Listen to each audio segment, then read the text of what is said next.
Hello.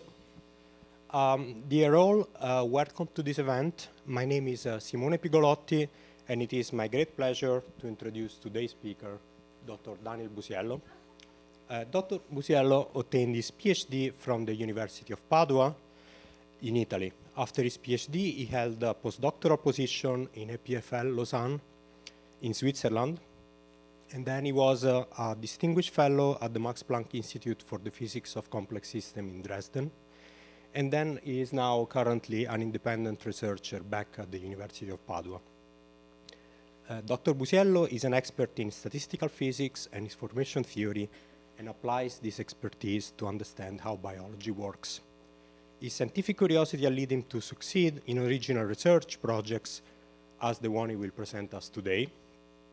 His study of the behavior of pasta, cacio, e pepe is motivated by a question of great importance in biology, that is, why cells contain membraneless aggregates of biomolecules and how these aggregates can be stable.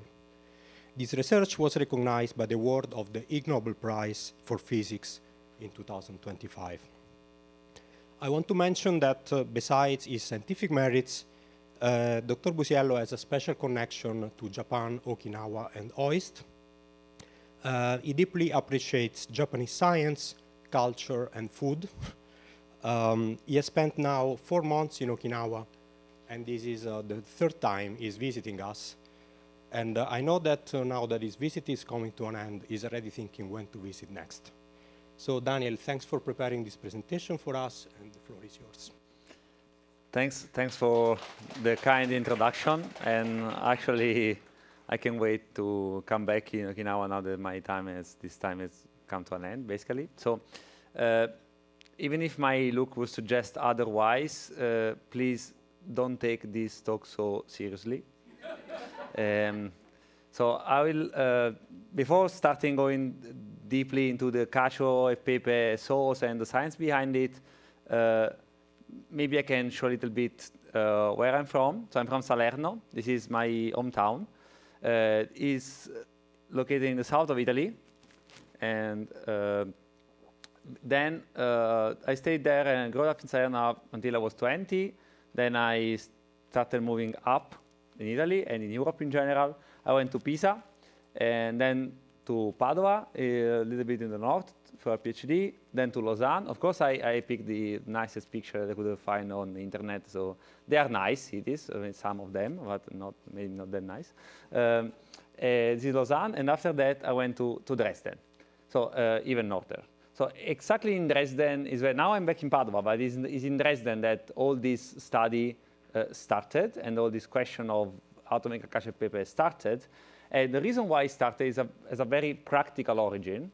So we were a huge group of Italians in Dresden, working at Max Planck, but even outside Max Planck. And of course, as Italian, we started preparing a lot of Italian dishes for us, for friends, for everybody. And one day, we got a very, very specific question. Can you actually make us a cacio e pepe? And we say, why not? I mean, it's a very simple dish. It's traditional. It's actually very famous. I mean, we try to do it. And as you can see, it's not just me and some friends. There are usually between 20 and 30 people like gathering all together to eat these dishes. Well, we consistently failed cacio e pepe several times with the great disapproval of all Italian grandmothers, possibly. The fact that Italian grandmothers probably they prepare it for like 4 or 5 people, not for 30 hungry Italians and not all Italians. So then we decided, well, guys, I mean, it's actually impossible that we are able to fail all the time this dish. We need to team up and understand what is happening here. And basically, there was only one weapon. I said here, my most powerful weapon. I don't know if it's powerful in general. It was the only weapon that we could use. Is it science? It's like, okay, maybe it's a good idea to start thinking about cacio e pepe using science and understanding why we are failing so often this dish. Well, in any kind of scientific paper, scientific question, we started with the main equation. And the main equation is this one. So it's very simple. You have pasta, you have some cheese, You have some pasta water, which is the water where you actually cook the pasta. Then you add pepper, and you get your recipe. So as simple as that. No strange ingredients, no strange procedures, very simple.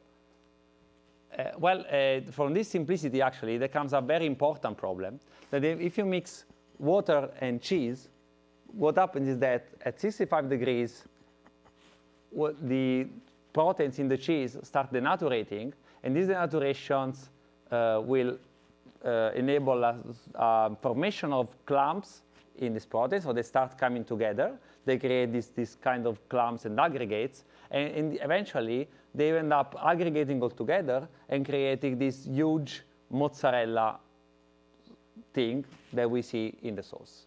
This actually was the main problem of preparing cacio e pepe. So when you actually mix all this thing, probably I lose the mustache at some point during the talk, but it's expected. So when you mix all this thing, this is what can happen, and this is what we wanted to avoid. This is especially true when we have to prepare large amount of pasta.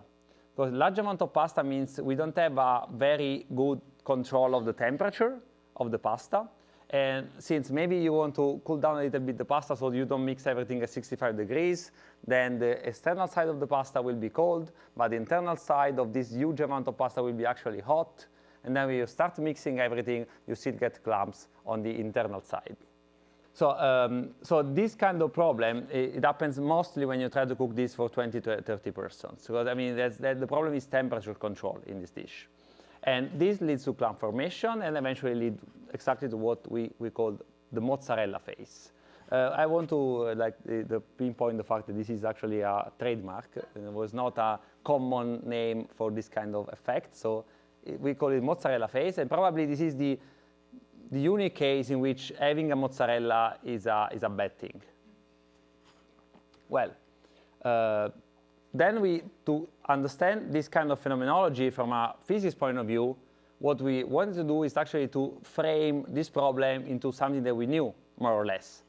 And this thing is phase separation. So what's happening in the cacio e pepe is not that different from what we see in everyday life, in biology, and also in some other cooking experience. So I think you all have kind of experience with oil and water. They don't mix each other. The oil stays in droplets, even if they are suspended in water. And the reason why they do so is exactly because of phase separation. So oil droplets, they like to stay together and being separated from the water. So this is something that we all have experience with. But as Simone also said in the introduction, this thing has also been observed in the biological world recently, and it seems to be of great importance in biology, and this is the phase separation inside the cell. So what happens inside the cell is basically that there are some organelles that have a membrane, like a nucleus, but there are also some other organelles that they actually discovered that they don't have a membrane. So they are basically organelles that they form and they dissolve continuously inside the cell, and they actually play a big role in several cases. So I'm not going to do the details of all these kind of cases, but of course, they found it in RNA granules. They find in the process that repair DNA. They also found these kind of things in the brain. And in the brain, this formation of this aggregation of these organelles is also connected to the Alzheimer's syndrome. So actually, they seem to play a big role in biology. They studied a lot recently, especially, and we also see this thing in cooking, in the cooking experience, basically. And this is actually a picture of the cacio e pepe, and then I'll show you better pictures. But we also see this kind of effect. So the cheese the protein in the cheese, they start aggregating together, and they separate from the water because they like to stay together. And this is exactly the reason why we have this clump formation in the sauce, and this is exactly what ruins the pasta eventually. So, but before, again, going on in what we did exactly, let me just do a little bit of physics, because I mean, anyway, it's a physics talk, even if it doesn't look like, but it's and how phase separation works and why we see that in very simple terms. So if you think of a solution, of course, you can have a solvent, which is water, or in this case, pasta water, which is basically the water that you usually use to make this kind of dish. And then you have the solute, which is the protein of the cheese. So when you create this cacio e pepe, the usual way, you basically use pasta water to create a paste with the cheese and mix everything with the pasta. So this is our solution, pasta water and cheese. This is in traditional way of making cacio e pepe. Well, when you have this kind of two ingredients, and imagine that I put these two ingredients in a solution, and imagine that they can be mixed or unmixed. They don't like to stay together. They can be just diffused in space. What happens is that basically you will see something which is well mixed. This is the case of milk and coffee. You just mix it and it will stay mixed. It will not demix at some point spontaneously. So in this case, we just say that entropy wins. So the disorder of the system wins, since the system likes to stay in a disordered state because there's no reason why it should stay in any other way, right? So if you mix milk and coffee, they stay together because it's the most natural thing that they can do, just stay mixed. But what happens instead if I add a new ingredient? Now I say that the proteins in the cheese, they like to stay together, exactly as all molecules in water. So when we add that, we see that there are some clumps, some aggregates that they form spontaneously just because the protein like to stay together and they like to stay separated from water. And in this case, when we add the interaction between proteins, we say that the energy of this interaction wins in very, very simple terms. So we have this kind of balance between disordered and order, and this is actually what creates this phase separation that we observe in the cacio e pepe, actually in any of the other systems. But actually we are missing something. This is not the whole story for the cacio e pepe, of course. So this is the general phase separation story. But now we have to understand actually what controls this interaction. Because the point is that we want to control this clump formation, and we want to eventually avoid the clump formation. So what controls the strength of this interaction is the first question. And the other question is what is known so far. There is also one ingredient that I never discuss, until now, which is the starch.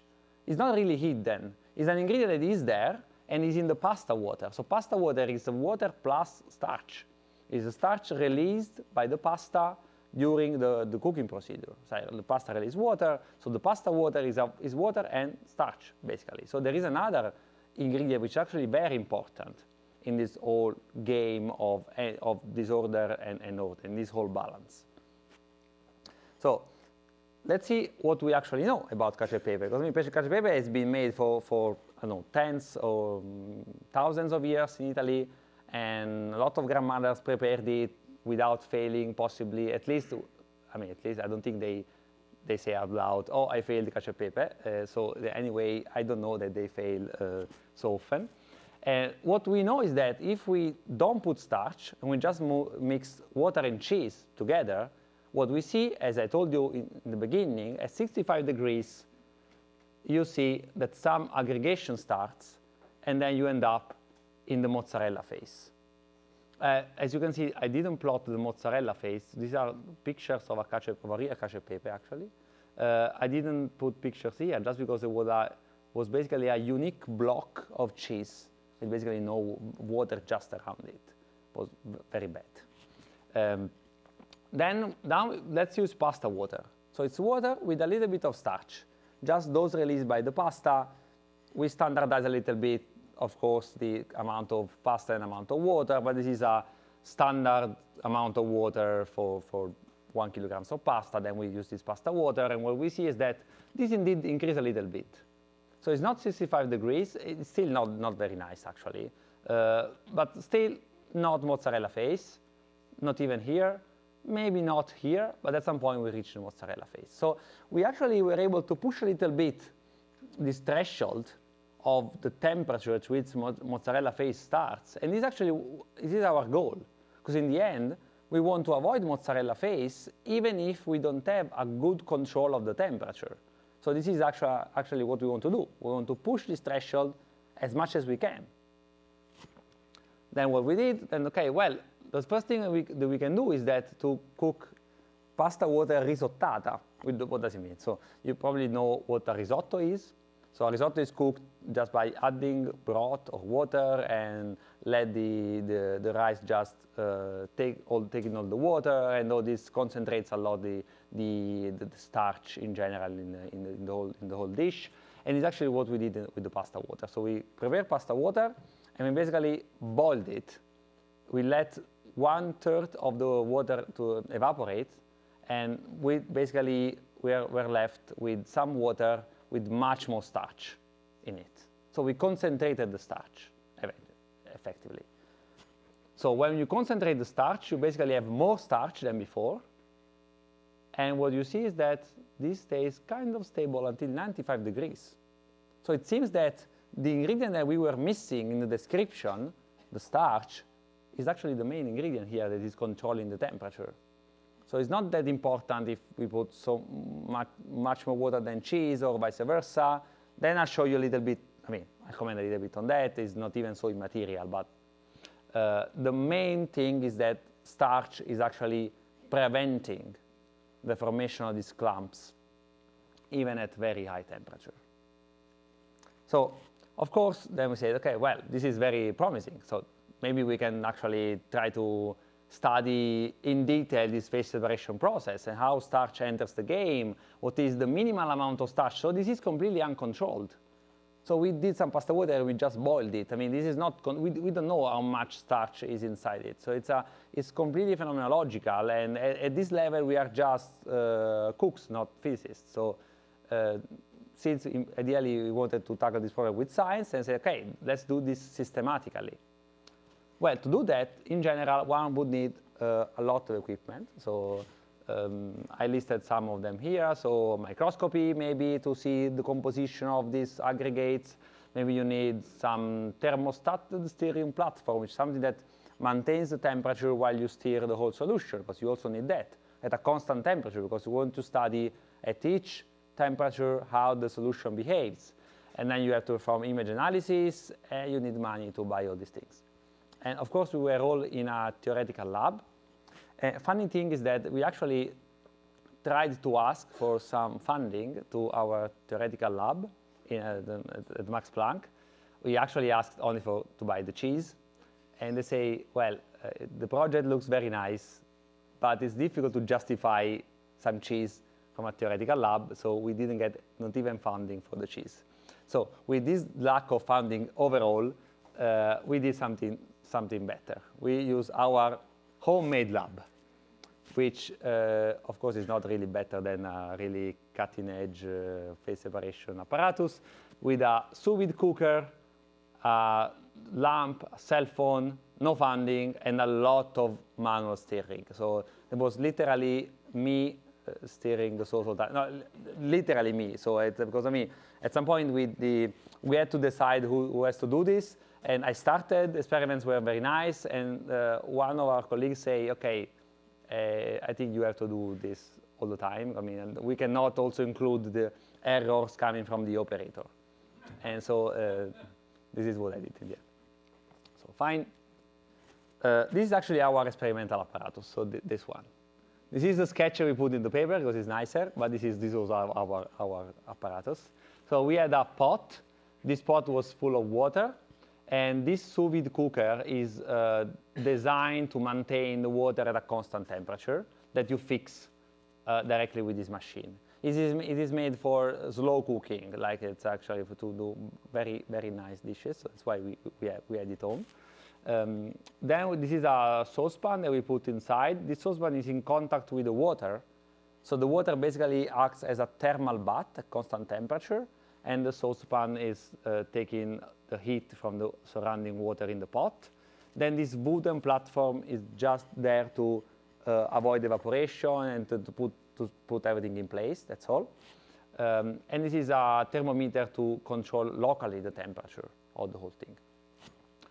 Okay, this is how we did the experiments. So in particular, what we did is the following. So we prepared some gelatinized starch.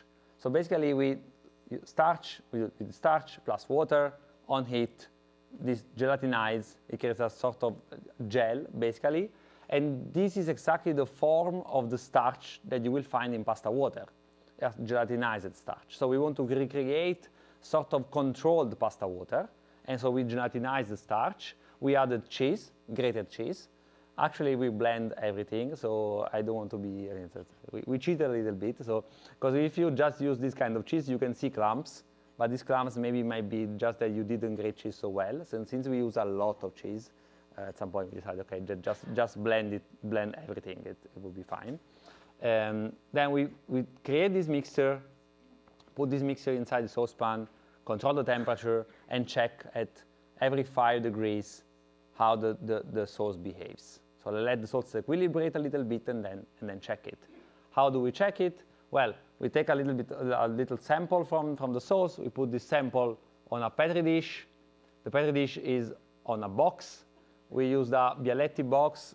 This was not just by chance. We decided to use some Italian brands that at least we have got some publicity in the paper. So this is basically this box. We put a lamp on the bottom, Petri dish, a film, and this is our cell phone. That's all. Then sample here, picture, result. Actually very nice, honestly. So we also got kind of surprised of this nice thing. So the point is that here we realized, I mean, actually it took some time to design all this setting. I mean, at the beginning we started taking pictures like this, and we realized that it was impossible to scrutinize this picture through image analysis and to do some classification of these clumps because there were just too many shadows in the picture. So we at some point arrived to this setting that was able to really identify all the aggregates of cheese that are these dark spots. And the reason is just because the lamp is basically putting the light from below, effectively. So we put this on our program. We segmented the aggregates. I use segmented because the program that we ran was exactly those ones that is usually run to segment cells. So same program, works even for aggregates, in case you ask. And then we classified these aggregates based on their size. So of course, we do what we can do best. We approximate this thing with an ellipsis, and we basically we counted the size of this thing. Well, the result of all this procedure is that basically we perform a lot of experiments to actually study the phase separation of this thing. So imagine basically for every point here, for every amount of starch and temperature, we did 3 replica. And this is just one snapshot. But the value you can see is an average among all these replicas that we took for every of this spot. So we did quite a few experiments. So this is for 1-to-1 fraction cheese water. So it's same amount of cheese and water in mass.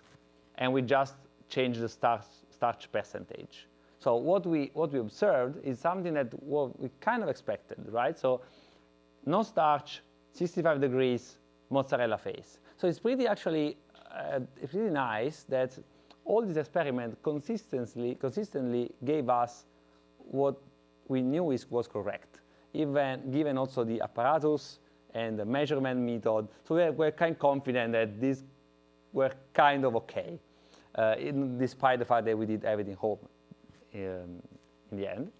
Then if we increase the starch a little bit, what we see is that the critical temperature increases a little bit, and then we can go on. And the nice phenomenon here is that when you arrive at 1% of starch, you see the disappearance of mozzarella phase. So there's no mozzarella phase anymore.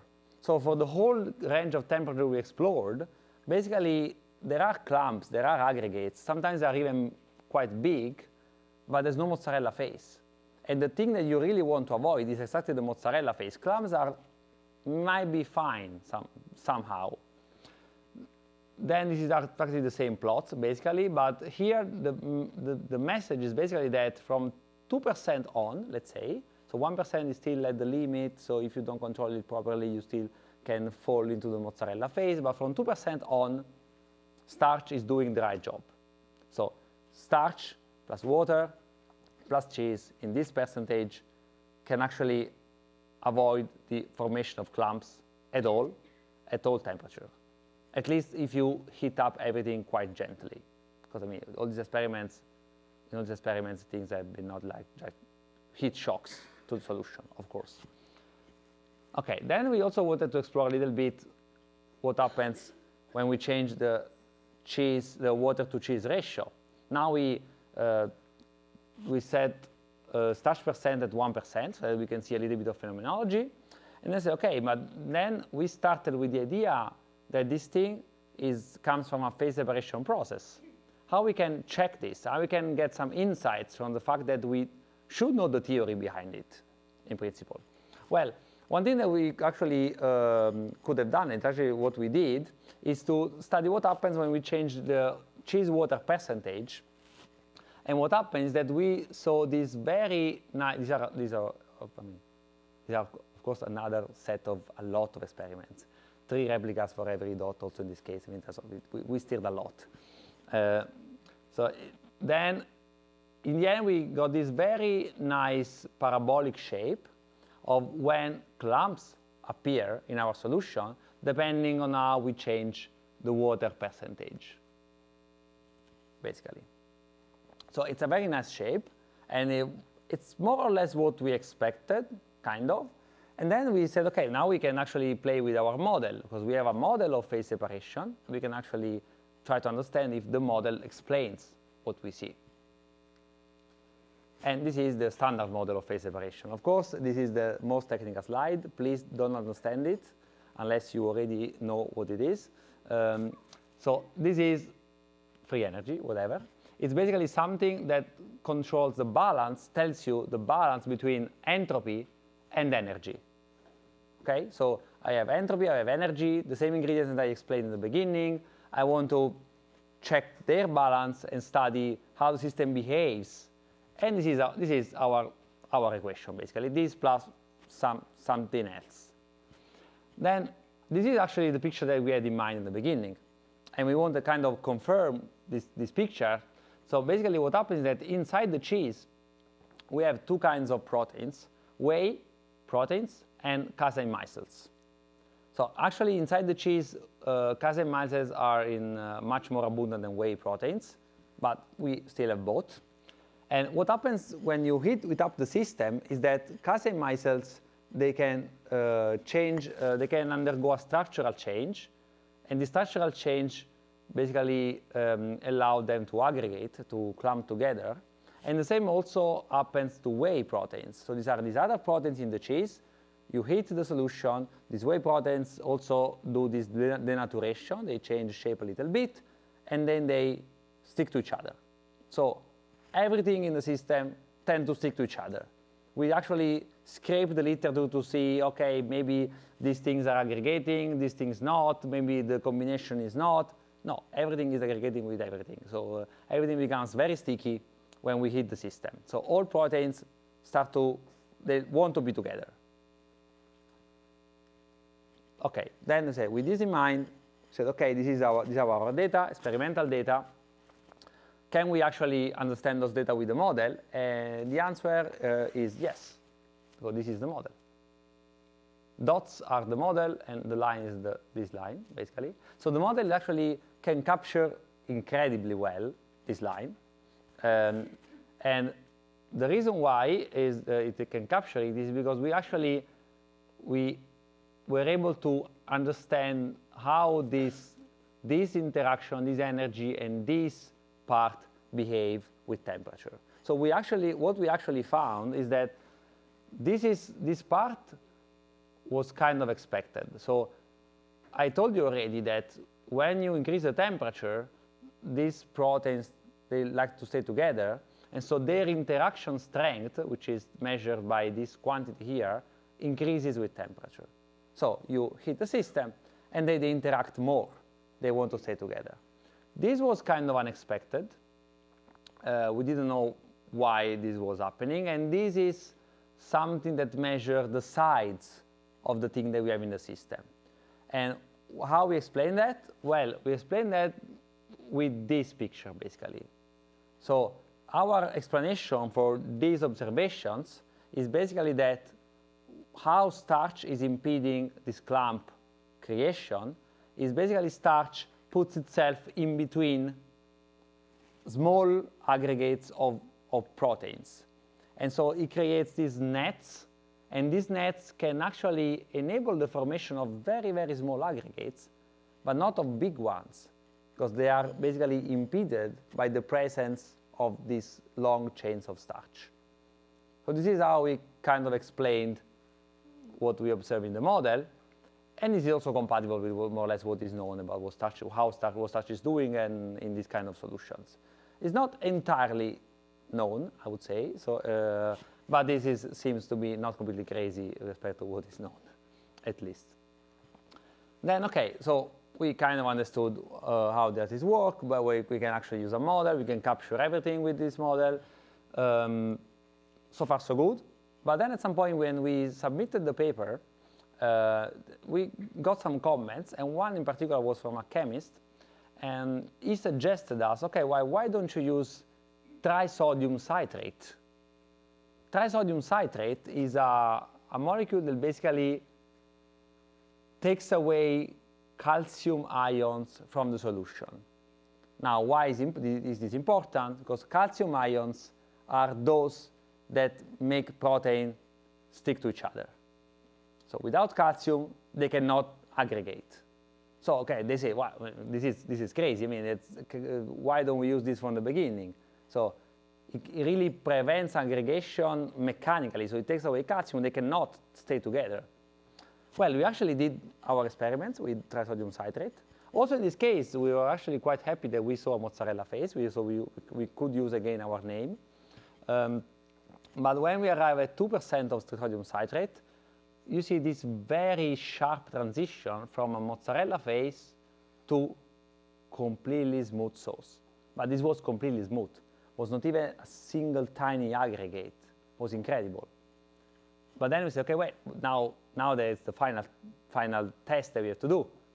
Let's try this new recipe, this improved Cacio e Pepe that we just created.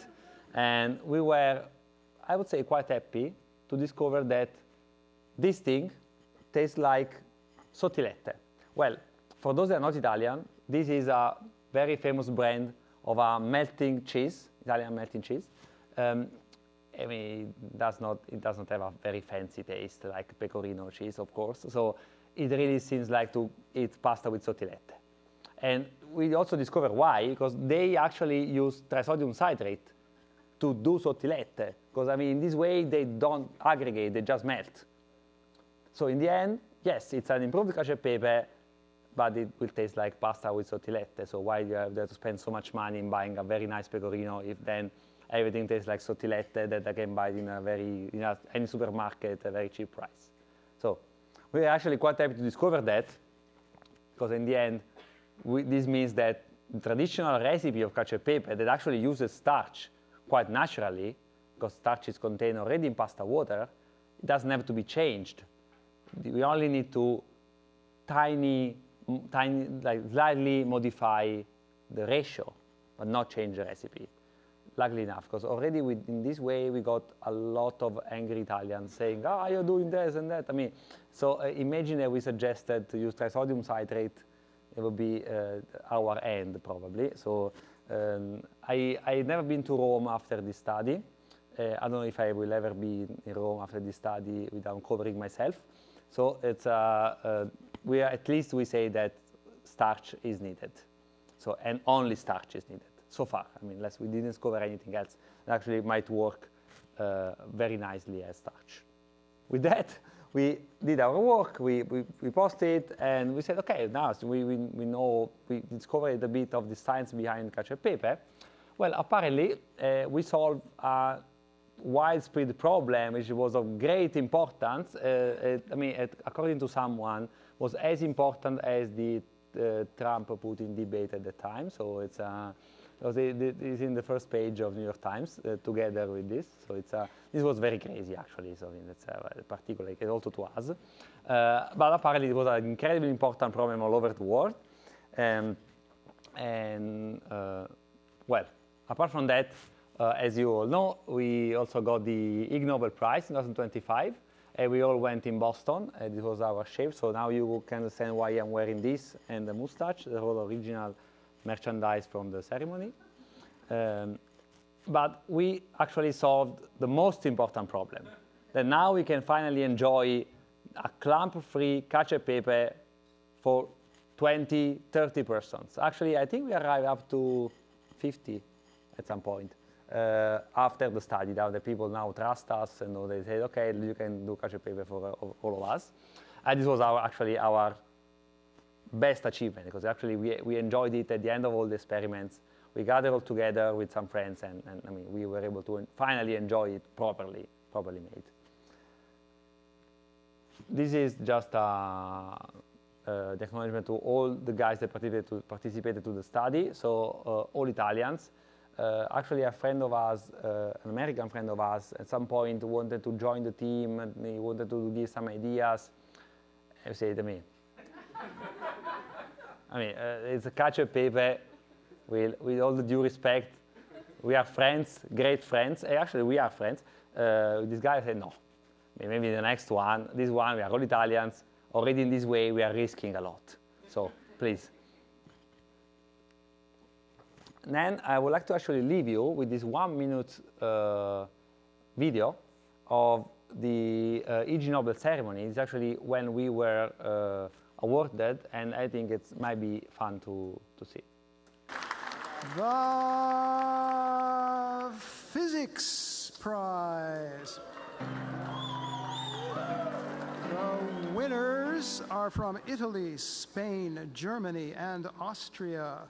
The IgNobel Physics Prize is awarded to Giacomo Bartolucci, Daniel Maria Busiello, Matteo Ciarci, Alberto Cotticelli, Ivan De Terlizzi, Fabrizio Almeida, David Ravignas, and Vincenzo Maria Cimenti for discoveries about the physics of pasta sauce, especially the phase transition that can lead to clumping, which can be a cause of unpleasantness.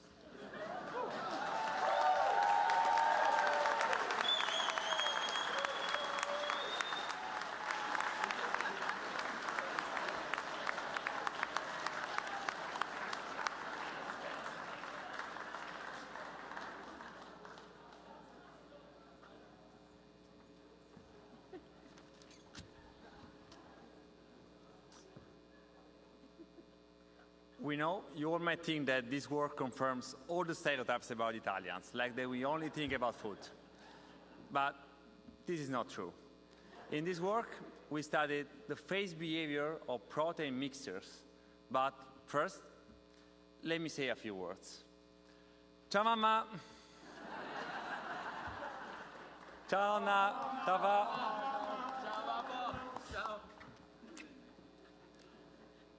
A perfect Cacio-Pepe is characterized by a silky and creamy sauce that makes this dish delicious and iconic. However, achieving that perfect sauce is challenging. At high temperatures, cheese proteins aggregate, form clumps, and end up in a big, giant, unpleasant clump, the mozzarella phase. I think we discovered the only case in which Italian mozzarella is a bad thing. However, there's a way to avoid it, adding starch to the sauce. Studying protein aggregates is believed to be very important in several fields. Origin of life, the formation of amyloid fibers in Alzheimer. Today, it's also very important to create a perfect Cacio-Pepe. Sta in fronte a te. Sta in fronte a te.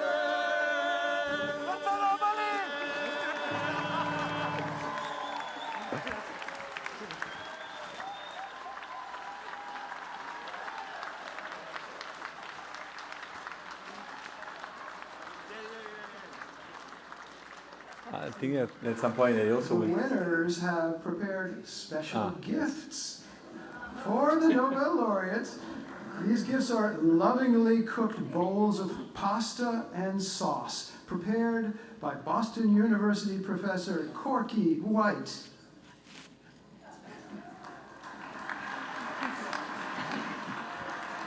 Okay. Well, I hope you enjoyed it. I would like to leave you a little bit on screen, just you want to take a picture of the recipe. I mean, okay, this is a scientific paper, the reference. You don't have to read the paper, please don't read it. It's not bad, but it's not needed. At the end of the paper, there will be the scientific recipe explained step by step in absolutely non-technical words.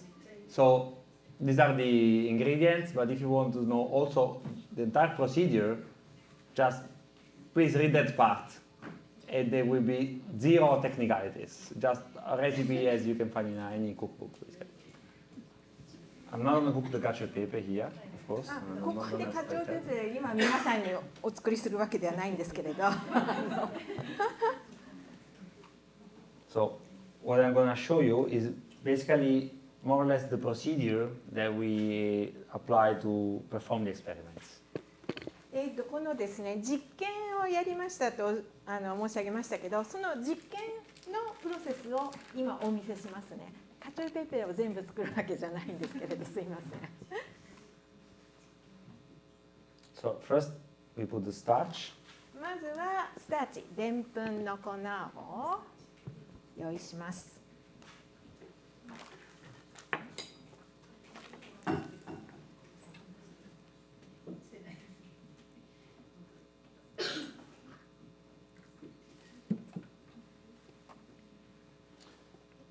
水を入れて、We create a mixture with water. 水と混ぜて、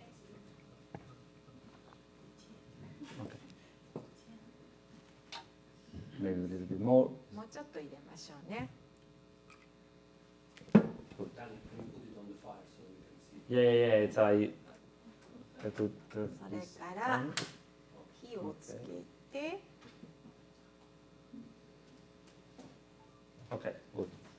はい。 So this is basically water and starch mixed together. That's all. So now what you're gonna see, try to put this towards the camera. Now what you're gonna see is basically that at some point this undergoes a gelatinization transition, which is basically what we needed to then create a solution for the experiments. はい、ですね、今このでんぷんはコーンスターチです。ちなみに、それに水を混ぜて、それで火にかけ、ゆっくり火にかけることでのり状にしていきます。ゲル化って言いますけど。It's quite a sudden transition, and you start seeing it now. So everything becomes maybe from white to transparent, and really change consistency. ですね、ある時点を超えますとですね、その白いパウダーが透明にゲル化していくんです。So now it's basically a gel. So you can see it even without the camera. So it's ゲル化されました。basically a gel. ゼラチンみたいな感じね。そうね。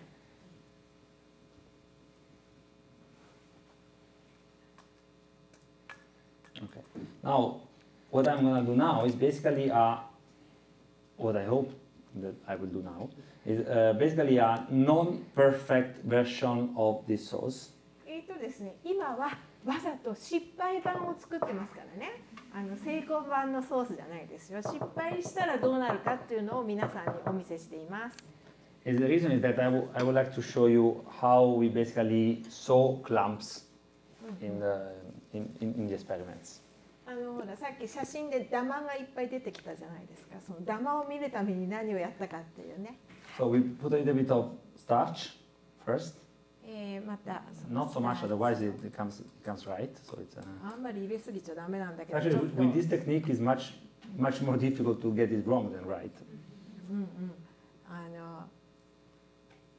正しくやるよりもこうわざと失敗するのも結構もっと難しかったりするんですけど。Don't worry, you're not gonna eat this cheese that I'm これ touching は with my 食べ hands. させないから大丈夫ですよ。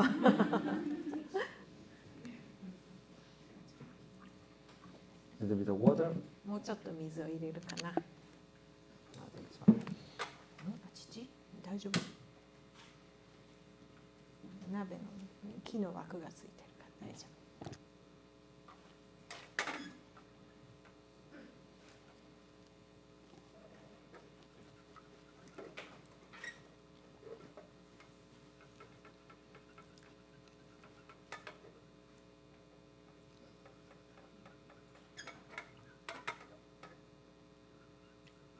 Sorry, now it's 14 to heat up and mix はい、 quite well. しっかりこのゲルの中で混ぜ合わせて、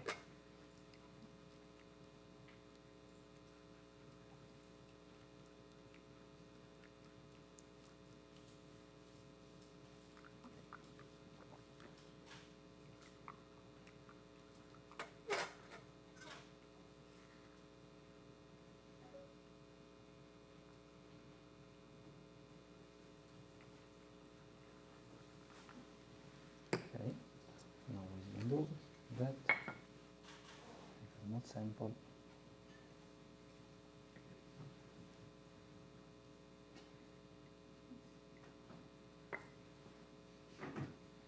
I'm taking a small sample of what I just did. ちょっとサンプルの量を増やしましょうね。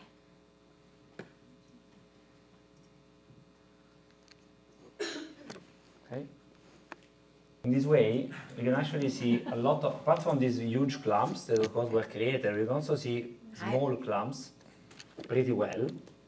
大き It な is 塊がで separated きた from, し、 from the source.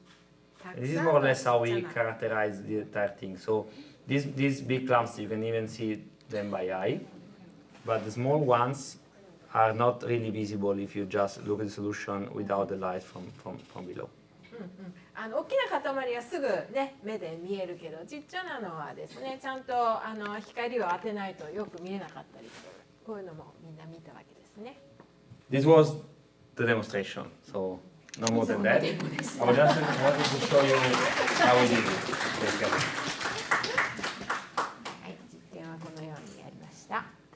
So Q&A? thanks a lot, and ask question if you have any kind of question, curiosity, scientific, whatever. はい、以上なんですけど、はい、では今から質問をお受けします。はい、どうぞ。マイクの。 Yeah, Daniel, thanks a lot. We'll try it. But what is the role of salt? You never talked about salt, which at least in Holland we always put in the water when we cook pasta. はい、ですね、ありがとうございましたということと、あと必ずそのパスタを作るときには塩を入れますよね。その塩の役割に関してご説明なかったわけですけれど。 So practically speaking, the role of salt is that you don't have to put so much salt because pecorino is already quite salty. Scientifically speaking, the role of salt has not been investigated in this work, so we always consider the solution made of cheese, proteins, and all the rest. Water, starch, salt, lipids, anything else comes in this big container, which is not cheese proteins. One last thing is that we also didn't explore lipids, but lipids they might be actually important for this phase separation thing. So this is something we also didn't explore, but of course it can change. Pecorino is characterized by more or less the same composition of lipids on average. So if we use pecorino, all these things should hold pretty well with different kinds of pecorino. まずはですね、塩の役割に関しての質問ですけど、まずペコリーノチーズには塩分がたくさん入っているので、あんまり塩を入れすぎないでくださいということと、あとこの実験ではすいません、塩の役割に関しては実験してないんですね。ただその水の、パスタの茹で汁の中に、その水の他にですね、脂質も入っていて、パスタの表面にあるやつかな、それとペコリーノチーズの中にも脂質が入ってるんですけど、脂質は必ず重要な役割があると思います。だからその辺はまた今後の実験でやっていけるかなという感じなんですけど、とりあえず我々の今回の実験では、そのでんぷん質と、タンパク質の、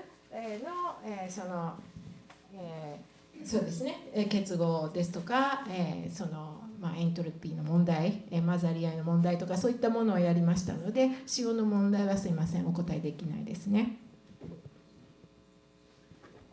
Yeah, thanks for this very interesting talk.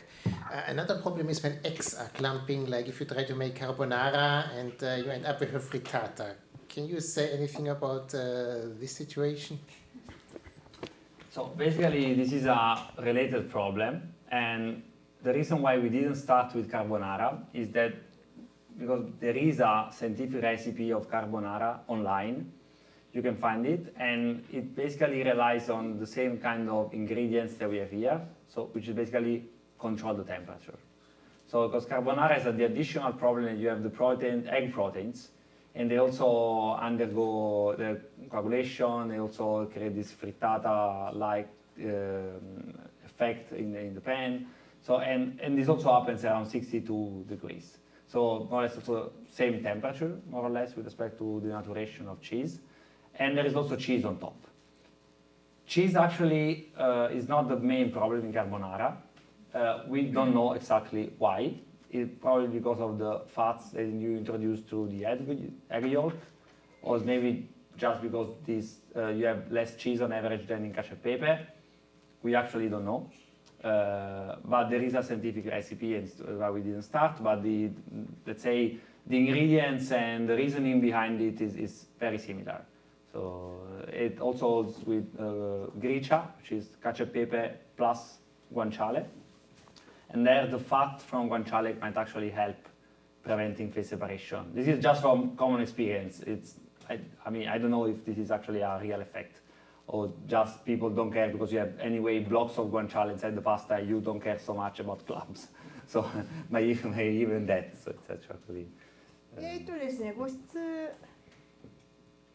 質問はカルボナーラはやらなかったんですかっていう質問で、我々も考えたんですけど、カルボナーラをやらなかったのはもうすでに YouTube とかで結構そのレシピが出てるんですね。でこちらはやらなかったんですが、でもこれもやはり温度コントロール、そしてカルボナーラの場合は卵に入っているタンパク質の問題も出てくるんですね。で、チーズだけとは違う、それから最後にチーズを上に乗っけますよね。でチーズはそのメインの要素ではないみたいなんですね、この総分離を防ぐのに関してですね。カルボナーラの場合は卵の卵黄の中に含まれる脂質が影響しているのではないかと、チーズの要素はより少ないのではないかと考えられています。で、ワンチャレを加えると cured pork chicks。豚のなんかベーコンみたいな四角いね豚肉をちょっと入れるとなんかその分離を防いでくれるのだそうで、よく入ってますよね、ベーコンのね、そういったことがあるようですね。Sorry, I don't know if this makes much of a difference, but does the pasta shape affect the same outcome? パスタの形も影響しますかという質問です。In principle, yes. So there are specific kinds of pasta that pairs well with specific kinds of sauces in general. And different kinds of pasta they release different amount of starch. For what concerns also the idea of phase separation, it's just the amount of starch that they release is important, and this may be a good separation between pasta which is that you buy in the supermarket or fresh pasta. That's the main difference. And the kinds of pasta, I believe that mostly affect the final taste or maybe the feeling more than the taste or the whole texture of the dish. But for the sake of this, it's just the amount of starch that they release, which is mostly affected by if it's fresh or not. 今のご質問への答えはイエスでございまして、そのパスタからどのぐらいのでんぷんが茹でた時に放出されるかっていうことにも関わりますよね。そしてフレッシュなパスタ、生パスタとそうでないもう乾燥されたスーパーで売ってるパスタともうかなり違いますよね。それと形が違うやつはやっぱ食べた時の食感がだいぶ異なる、ということですよね。ただ一番大きな問題はその茹で汁の中にどのぐらいのでんぷんがリリースされるかということで、フレッシュパスタとあと乾燥パスタじゃ、もうだいぶ違うということですね。How do you think? I guess Italian glamour or professional chef, are able to make cacio e pepe without using starch. So what do you think is the difference? How do you think? Why do you think they are successful without starch? What takes the role? そうね。ごめんなさいね。多分その専門家、プロのシェフなんかはそのスターチをでんぷんを追加せずにうまくソースを作ると思うんですけれど、それはどういう違いでそういうことができるんでしょうかね。So, okay, so basically the starch is already in the recipe. So anyway, they use starch from pasta water. So they use the amount of starch which for us was not enough, basically, or that I said is not enough, which is still remains true in the sense that when a grandmother prepares this kind of dishes, I don't know honestly if they usually prepare it for 20 persons. And in such a case, I don't know how they do it. But in case you prepare it for 4 or 5 persons, as long as you can control the temperature, even with pasta water, you can get it right. You just have to be below 70 degrees, which is not like, it's not crazy low. The point is that when you have a large amount of pasta, such a control is very difficult. You may be low under 70 degrees at the surface of your pasta, large amount of pasta, but the center will be much hotter, and then clumps start at the center, and then you ruin everything anyway. So this is for home cooking part. Chef, actually, they usually in restaurants, they usually do pasta water which is used several times, so to cook several like rounds of pasta. So it's the same water to cook not 1 kilogram, maybe 5 kilograms of pasta. And in the end, when you concentrate the starch by 3 times, more or less, you already get an amount which is enough to stabilize the sauce. So already if in a restaurant they cook, I don't know, 3 kilograms of pasta in the same water, it's fine. So they can use that water. So this is actually a trick. And on top of that, there is an Italian chef that actually proposed foolproof cacio e pepe, which actually relies on starch. He adds starch to the recipe. And this is a foolproof just because it's we always get it right, even if you forget about some crucial steps. And the whole point of that is that actually you can get it right always. So it's a recipe that everybody can actually do home without controlling the temperature, because it's not that easy. Even if you're doing for 2-3 persons, cacio e pepe is actually a challenging dish to prepare anyway. はい。今の、お答えなんですけれど、例えば僕のおばあちゃんがカチョエペペを作ってた時には、20人分作るってことはあんまなかったと思うんですね。せいぜい 4,5 人分。それだと、温度のコントロールもよくできていたし、まず70度以下だったらダマにならないんですね。で、そういったことでホームクッキングとしてはそれで十分であると。あとレストランの場合はですね、例えばレストランのパスタは、その少人数分ずつ茹でるわけじゃないわけです。5キロとかそういった、大量のパスタを茹でて、もう茹で汁を例えば3倍のでんぷん量に濃く煮詰めておいたりして用意しておくわけですね。そうするとスターチを入れるでんぷんを追加せずともちゃんとしたクリームソースになるんだと思います。それともう一つ、ですね、イタリアの以前にシェフが何かの番組か何かで言っていたことだと思うんですけれど、もうどんな人でも必ず成功できるそのレシピみたいな感じでスターチを加えるんだってレシピがあったんだそうで、それだとその温度コントロールをしなくてもみんな誰でもうまく作れるよみたいなレシピもあるんだそうで、あとさっきちょっと言い忘れたのがそういうプロフェッショナルな方でも例えば20人分50人分のパスタをいっぺんに茹でてそのソースと混ぜるとなるとパスタのその大量のパスタの麺の表面は冷めてるのに中があったかいとやっぱこれはもうやっぱ大量の人いっぺんにねパスタソースと、パスタを混ぜるとダマにはなりますよっていう話も言ってました。Just one thing before the next question. So that chef, we tried to interact with him at some point through a show in Italian television, and we realized that he was kind of pissed off by the fact that, I mean, no joke, by the fact that basically we got famous and he did not, for basically the same recipe. And he also, I mean, it's not really the same, but it's very similar.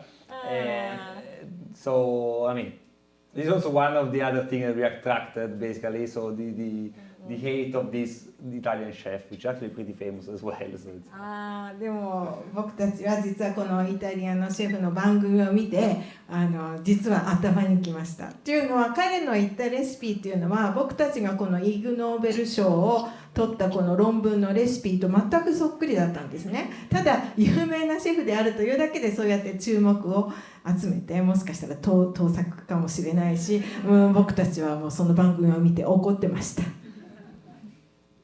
Thank you for talking. It was so interesting. If I cook this pasta in my home, do you have any tips or difficult point as Italiano? Well, if you do it with the recipe that I just showed in the end, there are no specific tips. So the recipe in the end is basically create this gel with the right amount of starch, of course. Then mix it with the cheese in a blender. Blender helps anyway, so use a blender, it's better. Blends everything, add water in case it's too dense. And in this way you create the sauce. The only tip that I can give is that thing should be cold. So don't do it like I did it right now. Because and here I need to fail. Indeed, as you can see, I created the beginning of a mozzarella face. And the reason is that thing was too hot. And it was not enough. Not enough in percentage and too hot. So the only thing is that wait for that thing to cool down, because you have to create it over heat. When it cools down, you can mix it with water, cheese, blend it. Then you just have to cook the pasta and mix everything. And you can even gently reheat the whole thing, pasta and sauce together, gently. And you will never see aggregation if you use the right amount of starch. So there are no tips. Apart that, let these things to cool down, and maybe if you use a blender, everything will be smoother. So it's easier to control. 先ほどの分量を守っていただければまず質問から面白い講演をありがとうございました。何か私はカチョエペペを家でも作ることがあるんですけど何かコツはありますかという質問で、お答えとしては先ほどのレシピの分量を守っていただければそんなコツはなく皆さん作れると思いますよということなんですけれど、でも、ちょっと付け加えますとですねこのソースを作るときにブレンダーを使った方が細かくこうブレンドできてよりスムーズになるということですね。あと先ほどの実験で僕はわざとダマを作るためにこのゲル状のスターチを作ってすぐにチーズと混ぜたんですけどそれはやらないでくださいね。ゲル状のスターチを作ったら冷ましてから混ぜないとあったかいままチーズと混ぜるとダマになってしまいますよということですね。でこの分量とこのコツ今言ったちょっとしたコツを守ってくれれば、作り置きして後で再加熱してもクリーミーなままですよということでした。Thank you. I also love pasta and when I am making it for vegans soy or plant-based protein tend to separate easily. Is starch effective with plant-based protein as well? I would say yes. Let's say What do you want to はい translate? はい Sorry. ご質問はですね、私はビーガンなんですけれど、やはりパスタを作ることがありまして、その、チーズの部分なんですけれど、大豆を原料としたチーズを使うんですね。その時にもやはりでんぷんを入れることで分離が起きにくくなりますかということなんですけれど。So I would say yes, in the sense that if the fact that I just show is true, if you are right, basically starch acts impeding physically the proteins to aggregate. So, and this effect is purely an effect of starch. It does not require any interaction with any other component in the solution. So it's starch that do these kind of things. But it's the fact that it creates this kind of network is kind of known. So, but this network maybe can separate smaller aggregates, and so you will likely see the same effect. I don't know if there are any other kind of interactions that might happen that might change a little bit the picture, but if not, this should hold anyway.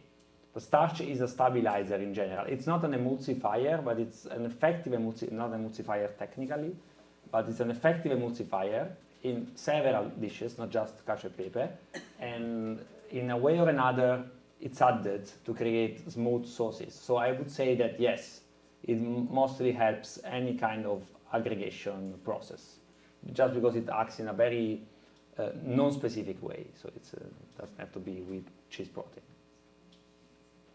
はい、ですね、お答えはイエスで、でんぷんというのはそのタンパク質の結合の中に割って入ってその塊をより小さくする、そういった物理的な性質がありまして、これはカチオペペだけに限らずいろいろなお料理で、こういう性質がありますので、今のそのビーガンのその大豆由来のチーズに何か別のね成分が入ってて何か別のことを起こさない限りはこのでんぷんを入れればよりスムーズなソースになるというのはその通りだと思います。So I guess that after all this talking, probably the moment that most of you were waiting, so the tasting part, that is going to happen in the restaurant Caesar area, basically, restaurant area. Probably our dishes already waiting for people to arrive. Good, so we'll probably go. はい、では皆さん、お待ちかねのこのレクチャーと Q&A が終わりました。